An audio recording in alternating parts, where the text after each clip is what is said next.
ಮಹಾಶಿವರಾತ್ರಿಗೆ DCM DK Shivakumar 3 ಪ್ರಮುಖ ಬ್ರಹ್ಮಾಸ್ತ್ರಗಳನ್ನ ರಾಜಕೀಯ ವಿರೋಧಿಗಳ ಮೇಲೆ ಪ್ರಯೋಗ ಮಾಡಿದಂಗಿದೆ. 3 ಬ್ರಹ್ಮಾಸ್ತ್ರ ಏನು, ಯಾವ ರೀತಿ ಸಂದೇಶ ಇದು, ಡೀಟೇಲ್ಸ್ ಈಗ ಬಂತು ನೋಡಿ. ಪರ್ಸನಲ್, ಪಾರ್ಟಿ ಮತ್ತು ಪೊಲಿಟಿಕಲ್ ಟ್ರಿಕ್ಸ್ 3 ವಿಚಾರದಲ್ಲಿ ಅವರು ಎ ಕ್ಲಾಸ್ ಆಟವನ್ನು ಆಡ್ತಾ ಇದ್ದಾರೆ.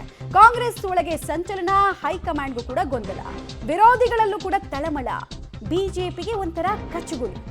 ಡಿಕೆಶಿ ಪೊಲಿಟಿಕಲ್ ಸರ್ಜಿಕಲ್ ಸ್ಟ್ರೈಕ್ನ ರಹಸ್ಯ ಆದರೂ ಏನು? ಹಾಗಾದ್ರೆ ಒಂದೇ ಒಂದು ಪ್ರೋಗ್ರಾಮ್ನಲ್ಲಿ ಅವ್ರು ಕಾಣಿಸ್ಕೊಂಡಿದ್ದು, ಆ ಪ್ರೋಗ್ರಾಮ್ನ ಮೂಲಕ ಕೊಟ್ಟಂತಹ ಸಂದೇಶ ಸ್ಪಷ್ಟ.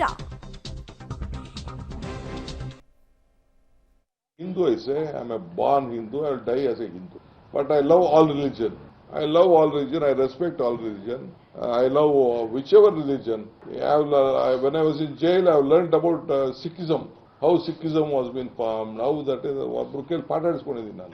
my experience was very good. Number one, I appreciated the organization which they had done. It is a not small job.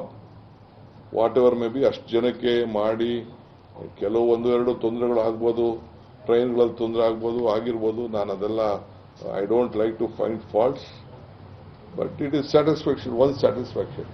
I say I'm a Hindu, I say I'm a born Hindu, I will die as a Hindu. But I love all religion. I love all religion, I respect all religion. ತಪ್ಪೇನಿದೆ, ಅವ್ರವ್ರದ್ದು, ಅವರು ಆಶೀರ್ವಾದ ಮಾಡ್ತಾರೆ ನನಗೆ. ಇನ್ನು ಮಾಡೋಣ ಅವ್ನ ಬಾಯ್ನ